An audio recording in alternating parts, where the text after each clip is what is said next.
tudd Saliou Thiam maa ngi nekk rectorat man maay coordonnateur coordination wu syndicat bi suñu daje bi tey nag waxoon nañu talaata bële passé ni une semaine la ñu may état bi pour mu wan ñu lu ñu mën a dégg mu wax ñu ko wala mu wan ñu lu ñu mën a gis boobaak léegi nag si tey gisuñu dara gisuñu dara mënoo jël ay doomu aadama sànni leen ci àll bi li gën a yomb lañ leen laaj mooy nañu am fu ñu jàngee nañu am fu ñu dëkk na administration bi am ay bureau ñu mën a toog liggéey étudiants yi jàng dama doon dugal rek pour introduire pour wax leen jotaay bii tey dafa nekk jotaay boo xamante ni foog mu mel nii parce que dañu dajale juróomi coordination muy coordination des syndicats PAT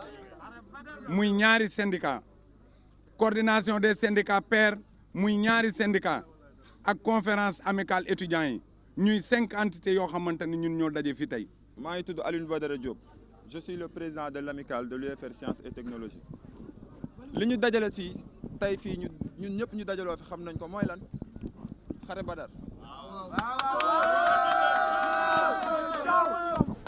xare Badar moo ñu fi dajale boo leen ko weddee dinañ ñu rendi ñu dee waaye du tax ñu bàyyi UT donc ñi fi taxaw ñëpp xam nañ li xew mooy depuis 2015 intersyndical bu Badiale pairs yi PATS yi ak étudiants yi xeex nañ pour université bi taxaw naam taxawoon na waaye li ko Thiam waxee dañoo mel ni ay liir yoo xam ne dañoo judd rek ñu takk suñuy tànk taxaw na waaye ci wax la yam ndax Malick Sy lañ doon jàngee wala ñuy jàngee Pout wala école polytechnique te loolu ba léegi jógewu fi bu ñu nëbbante bu ñu fenante dañu waxante dëgg bi mooy université de Thiès naam mi ngi def ay résultats ñëpp a ngi koy dégg Sénégal ñëpp a ngi koy dégg ci àdduna bi te wax naa bu yàggul dara rek ne mun nañ dem méngaloog yenn université yu gën a mag ci àdduna bi dëgg la waaye amul benn accompagnement dañ ñoo bàyyi ak suñu bopp état bi nga xam ne mooy kilifa yi dañoo bàyyi ak suñu bopp te kilifa bis bu demee ba amatul kàddu si këram na xoolaat boppam wala mu jug dem yoonam li ma ciy dolli mooy chantier yoo xam ne démarré na depuis 2015 pour plus de 5 milliards mënul pare est-ce que loolu c'est normal est-ce que xaalis boo chantier boo xam ne ni démarré na gën a néew xaalis si chantier yi nga xam ne moo démarré Sénégal yëpp pare ba mu des moom loolu lu ko waral stade yaa ngi fi arène nationale mi ngi fi ak yeneen fii la fekk chantier université de Thiès yi mënul terminer ba léegi dañ lay wax ay chantier d'épuration dañ lay wax ay station d'épuration tey ñu ne la fay ñu entrepreneur bi loolu suñu yoon nekk si ñun lu ñu lijjanti mooy suñuy étudiant am fu ñu dugg bay jàng lu ñu lijjanti mooy képp ku tàggoo seen kër ñëw pour jàng nga mën a jàng li ñu bëgg mooy ku xiif mën a lekk lu ñu bëgg mooy ku feebar mën a faju lu ñu bëgg mooy ku wàcc mën a tëdd nelaw ci xel mu dal boo xëyee reprendre say études camarade sunu miir bi nga xamante ni moom la ñuy xàmmee université xanaa kër sax dina am clôture am buntu amu ko comme yarax comme caaxu mbaal ma ne la boobu ba léegi ba ñu ibbee université ba léegi fu nekk la waay di duggee université bi maanaam université bi moom mun nga moom ñëpp a écouté si vale université bi maanaam ñëpp a koy fréquenté ku nekk mun na kaa duggee ci kanam mun na ko duggee ci ginnaaw mun na ko duggee gauche mun na ko duggee droite waaw loolu nga foog ne mun na ànd ak sécurité loolu munul ànd ak kaaraange beneen bu ñu ciy teg mooy si l'État ne fait pas quelque chose d'ici peu de temps nous allons récupérer les salles de classe personnellement et on va les affecter aux étudiants dawuñu si dara ba fu mu yem neex. tey ñun conférence bi yëpp ñoo teew maanaam UFR bu nekk indi na ay représentants UFR bu nekk ñëw na teew mettre lii ndax lii concerné wul UFR 7 kese wala UFR 16 kese wala ESI wala ENSA mais ñëpp la concerné parce que université de Thiès mag mu feebar la foo laal day metti te juddoogul donc li ma ciy teg mooy tey lii rek dañ kaa jiital rek maanaam yan kii la rek teñ bi la yan bi ñëwagul ndax waxoon naa leen ci digg bi ci jëlbeen bi ne leen xare badar la ñu diggee duñ ci daw dara suba incha allah dinañ déparé fii ci Thiès dëgmal Diamniadio lu taxaw suñu kanam ñu dindi ko bañ ñu si dara. Comme Khalifa Ababacar Sy Traoré, président de l'amicale des étudiants de l'UFR 16, et membre de la conférence des présidents d'amicales de l'université Iba Der Thiam de Thiès. Nous sommes là aujourd'hui encore, malheureusement, pour déplorer la situation de l'université Iba Der Thiam de Thiès. L'intersyndicale des pères, des PATS et des étudiants se retrouve aujourd'hui devant le rectorat pour faire un grand pas en avant en continuant la lutte qu'elle avait commencée depuis la semaine passée.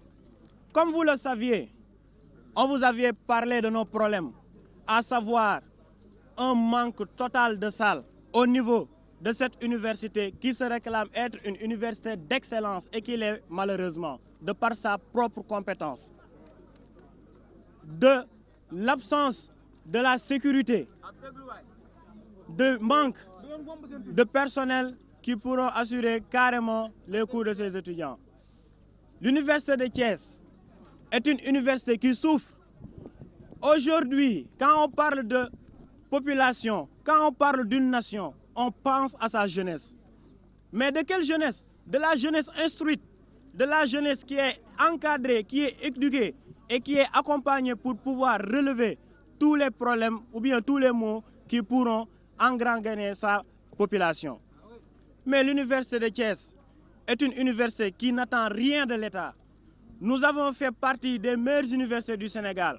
Nous avons gagné les prix de l'innovation. Nous avons fait tant d'autres. Nous avons créé des programmations qui, au niveau international, ont été compétitifs. Nous avons eu des retours exaltants des autres universités. Mais qu'en est-il de cette université?